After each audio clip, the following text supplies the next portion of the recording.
our markets. Looking directly into the TV camera, President Bush spoke of triple-digit stock market swings, teetering financial institutions, and the anxiety of Americans. As a result, our entire economy is in danger. Mr. Bush blamed some of the largest financial institutions for excesses in an era of easy credit. He said the faulty assumptions of banks and some homeowners led many mortgage holders to default, with a domino effect reaching from failing investment banks to the stock market. Mr. Bush's proposed bailout plan would allow the government to buy $700 billion in devalued assets from troubled financial firms. He signaled he would accept congressional demands to limit compensation for top executives.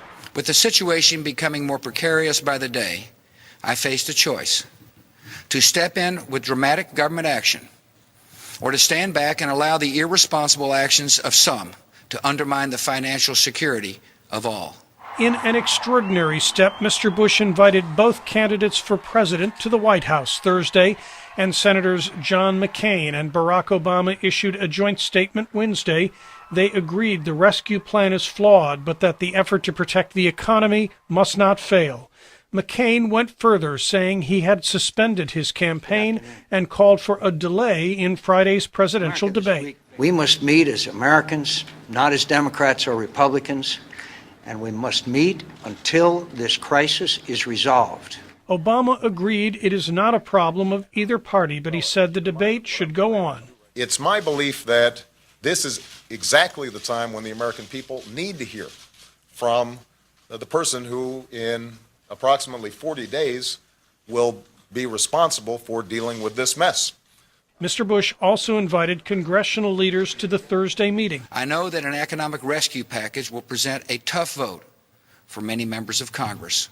The president's address followed the deep skepticism and sometimes hostile questions that faced Mr. Bush's financial advisors, here from both a Western Democrat and Southern Republican.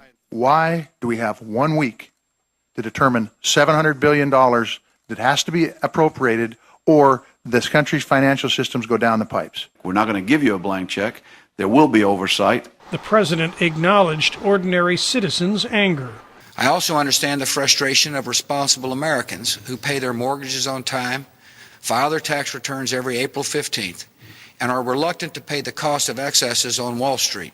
But Mr. Bush said without his rescue, stocks would drop more, home values would plummet, foreclosures would rise, more businesses would close, and millions of Americans would lose their jobs. And ultimately, our country could experience a long and painful recession. This week, financier Warren Buffett eased some concerns when he agreed to buy a $5 billion stake in a major financial firm, and some in Congress have predicted lawmakers will adopt a bailout within days. Jim Fry, VOA News. Imagine fewer jobs, more home foreclosures, and even greater instability on Wall Street. Federal Reserve Chief Ben Bernanke says that's the risk lawmakers are taking if they don't approve a $700 billion financial rescue plan. I believe if the credit markets are not functioning, that jobs will be lost, the unemployment rate will rise, more houses will be foreclosed upon, GDP will contract, that the economy will just not be able to recover in a normal, healthy way, no matter what other policies are taken. Appearing before the Senate Banking Committee, the Bush administration's top financial officials urged lawmakers to move quickly and adopt the bailout. But some senators are skeptical about a plan that would buy hundreds of billions of dollars in bad debt from financial institutions without offering help to struggling homeowners. Richard Shelby is a Republican senator from Alabama. If the government is going to get into the bailout business, shouldn't we also be focusing our resources on average Americans, the taxpayers, rather than sophisticated and well-compensated Wall Street bankers? Some lawmakers are reluctant to approve the bailout without preconditions, including a cap on executive pay for companies taking part in the bailout.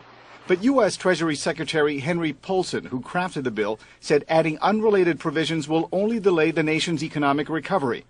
This troubled asset purchase program on its own is the single most effective thing we can do to help homeowners, the American people, and to stimulate our economy. Republican Senator Jim Bunning was not convinced. The Paulson proposal is an attempt to do what we so often do in Washington, D.C., throw money at a problem. We cannot make bad mortgages go away. Committee Chairman Senator Chris Dodd said what's worse is that the housing problems that led to the crisis in financial markets could have been prevented. This was no act of God. It was not like Hurricane Ike.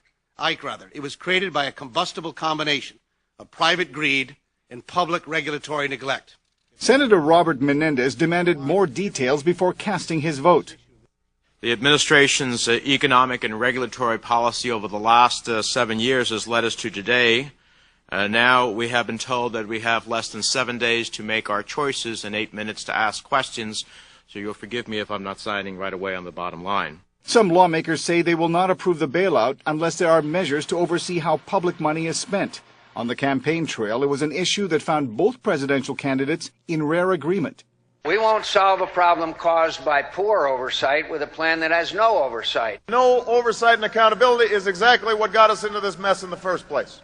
Despite the skepticism from lawmakers, President George Bush told world leaders at the UN General Assembly in New York that he's confident a bipartisan agreement will be reached soon. Millar Sega, VOA News.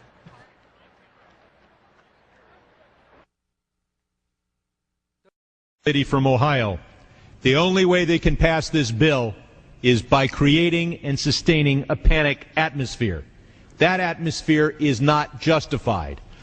Many of us were told in private conversations that if we voted against this bill on Monday, that the sky would fall, the market would drop 2,000 or 3,000 points the first day, another couple thousand the second day, and a few members were even told that there would be martial law in America if we voted no. That's what I call fear-mongering. Unjustified. Proven wrong. We've got a week, we've got 2 weeks to write a good bill. The only way to pass a bad bill, keep the panic pressure on. Now, what has the Senate done to this bill? Well, Congress is in a deadlock over tax and spending cuts. We learned the Fed secretly gave Wall Street banks over $7.7 trillion. Where did the Fed get that $7.7 trillion? They created most of it from nothing.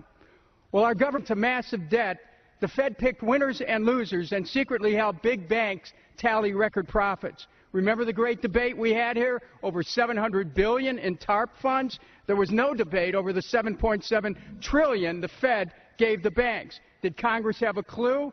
There's another game going on way over our heads, and our constituents are struggling. Well, the banks, with the help of the Fed, have captured control of our government. Now the rating services are threatening us. If we don't come up with a deal, they'll downgrade U.S. debt. Could the threat to our national sovereignty be any clearer? It's time for Congress to listen to the wisdom of the founders, reclaim its constitutional primacy over monetary policy. There is a way. It's called the Need Act. The Fed takes our freedom and gives it to the banks. Let's take our freedom back from the Fed. You're using TARP now completely differently than you told Congress you're going to use it. Did you mislead Congress? What's happened? Well, let me get to what we said to Congress was we needed a financial rescue package because the credit markets are stopped up, and we were focused on the problem. And when we went to Congress, illiquid assets looked like the way to go.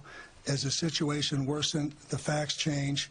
The thing I'm grateful for is we were prescient enough, and Congress was, that we got a wide array of authorities and tools under this legislation. And I will never apologize for changing an approach or strategy when the facts change. Well, here's where those changes are leading.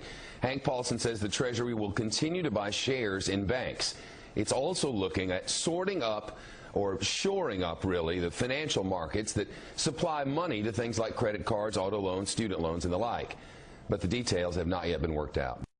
The Congress Daily says this morning that Fed officials purposely declined to consult with other federal financial regulators, and one email expressed concern that an SEC employee, quote, knows something is up. The Wall Street Journal reported that you and Mr. Paulson attended 2 weekly meetings of the Financial Stability Oversight Board and refused or declined to disclose the seriousness of the problems that were being faced by the Bank of America and Merrill Lynch at that time.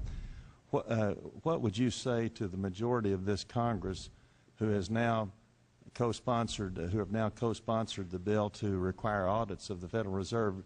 Do you feel that the Federal Reserve is operating with too much secrecy and too much refusal to disclose information that you have to other federal banking regulators?